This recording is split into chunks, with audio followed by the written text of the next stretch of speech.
बिस्मिल्लाहिर्रहमानिर्रहीम। अस्सलाम वालेकुम स्टूडेंट, आज हम नेक्स्ट यूनिट नंबर 30 इलेक्ट्रोस्टैटिक जो है उसको हम डिस्कस करेंगे। स्टूडेंट याद रहे इलेक्ट्रोस्टैटिक के अंदर हम स्टडी ऑफ चार्जेस और स्टडी ऑफ रेस्ट चार्जेस को जो है वो हम डिस्कस करेंगे।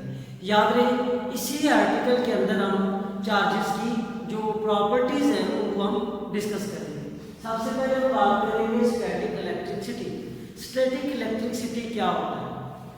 The study of charges at rest is called static electricity और इलेक्ट्रोस्टैटिक।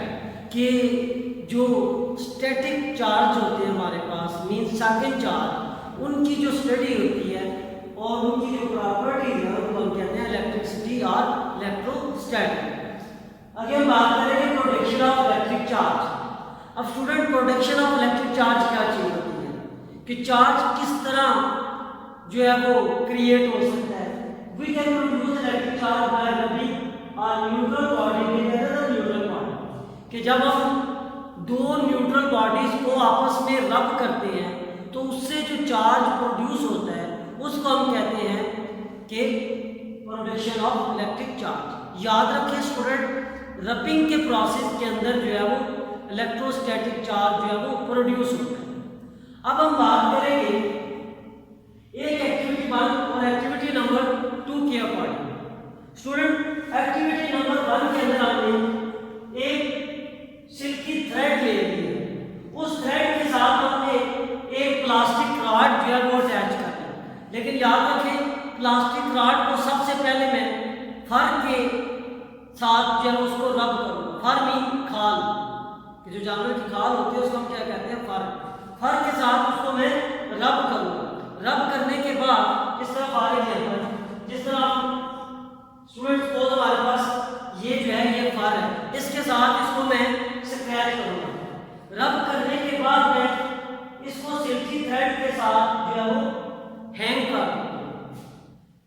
हैंग करने के बाद सेकंड जो प्लास्टिक रॉड है उसको भी मैं सिल्की क्लॉथ के साथ रब करने के बाद इस फर्स्ट प्लास्टिक रॉड की क्रीम लेके आऊंगा। दो रॉड है, दोनों प्लास्टिक है और दोनों प्लास्टिक के रॉड को फर के साथ जो है वो रब किया गया। रब करने के बाद हमने देखा है कि इनके ऊपर जो है वो चार्ज प्रोड्यूस हो गया। अब सेकंड प्लास्टिक रॉड को अगर मैं फर्स्ट प्लास्टिक रॉड की क्रीम लेके जाता हूँ तो ये दोनों एक दूसरे को रिपेल करते हैं। जब दोनों एक दूसरे को रिपेल करेंगे तो हमें पता चल जाएगा कि दोनों प्लास्टिक रॉड के ऊपर जो है वो सेम चार्ज है और सेम चार्जेस एक दूसरे को रिपेल कर जाते हैं। सेम चार्जेस क्यों आए? क्योंकि दोनों प्लास्टिक रॉड को मैंने फर के साथ जो है वो रब किया। याद रखें student, in the process of rubbing negative charge is produce. कि रबिंग के प्रोसेस के दौरान हमेशा नेगेटिव चार्ज प्रोड्यूस होता है। सेकेंड एक्टिविटी के अंदर हम सेम वही प्रोसेस है जो पहले वाला था, लेकिन सेकेंड एक्टिविटी के अंदर हम एक ग्लास रॉड ले लेते हैं। ग्लास रॉड को मैं सिल्की क्लॉथ के साथ रब करता हूँ। रब करने के बाद इसको एक स्पोर्ट के साथ एक सिल्की थ्रेड के साथ जो मैंने हैंग कर दिया। लेकिन सेकेंड रॉड जो है वो प्लास्टिक रॉड है। प्लास्टिक रॉड को मैं फर के साथ रब कर देता हूँ। ग्लास को मैंने सिल्की क्लॉथ के साथ रब किया और प्लास्टिक रॉड को मैंने फर के साथ जो है वो रब किया। अब रबिंग के प्रोसेस में दोनों में चार्ज प्रोड्यूस हो गया। अब दोनों को एक दूसरे के करीब लेके आएंगे तो ये दोनों एक दूसरे को अट्रैक्ट करेंगे। तो इससे हमें पता चलेगा कि दोनों के ऊपर जो चार्ज है वो डिफरेंट चार्ज है। तो ये पॉजिटिव चार्ज है, ये नेगेटिव चार्ज है। अनलाइक चार्जेस प्रोड्यूस हो चुके हैं। तो स्टूडेंट हमें पता है कि अनलाइक चार्जेस एक दूसरे को अट्रैक्ट करते हैं, लाइक चार्जेस एक दूसरे को रिपेल करते हैं। अब यहाँ पे देखिए एक पे पॉजिटिव चार्ज प्रोड्यूस हुआ है, एक पे नेगेटिव चार्ज प्रोड्यूस हो गया। वजह क्या है? इनमें दोनों में नेगेटिव चार्ज प्रोड्यूस हुआ, इन दोनों में पॉजिटिव और नेगेटिव प्रोड्यूस हुआ है।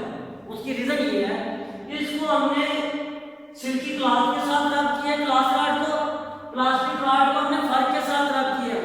दोनों में रबिंग के प्रोसेस में रबिंग मटेरियल डिफरेंट है, इन दोनों में रबिंग मटेरियल सेम था, दोनों प्लास्टिक कार्ड थे, दोनों पे सेम चार्ज प्रोड्यूस हुआ है।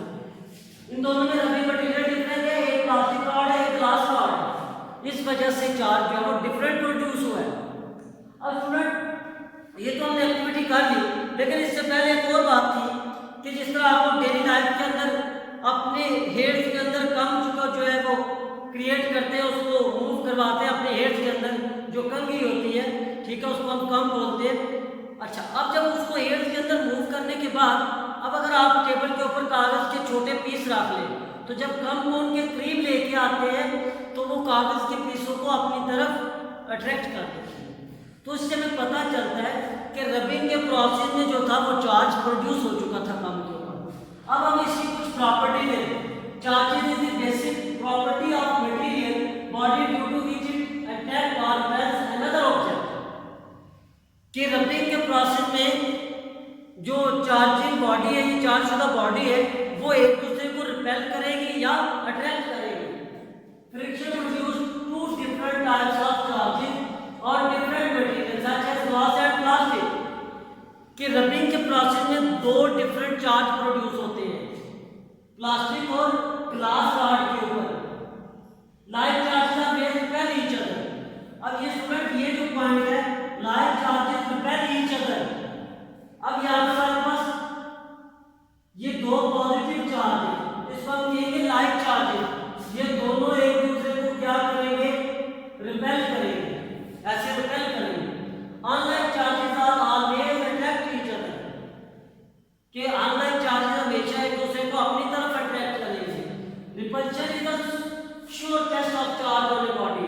कि जो रिपल्शन और अट्रैक्शन का प्रोसेस होता है वो इस बात की श्योरिटी देता है कि बॉडी के ऊपर कोई ना कोई चार्ज आया हुआ है। अब ये देखें, अगर एक चार्ज नेगेटिव हो दूसरा पॉजिटिव हो, तो ये दोनों चार्जेस एक दूसरे को क्या करेंगे, अट्रैक्ट करेंगे। तो स्टूडेंट ये तो हमारे पास आज का article production of electric charge, कि इलेक्ट्रिक चार्ज को हम कैसे प्रोड्यूस कर सकते हैं। तो स्टूडेंट याद रहे, in the process of rubbing जो है वो हमेशा नेगेटिव चार्ज जो है वो प्रोड्यूस होता है।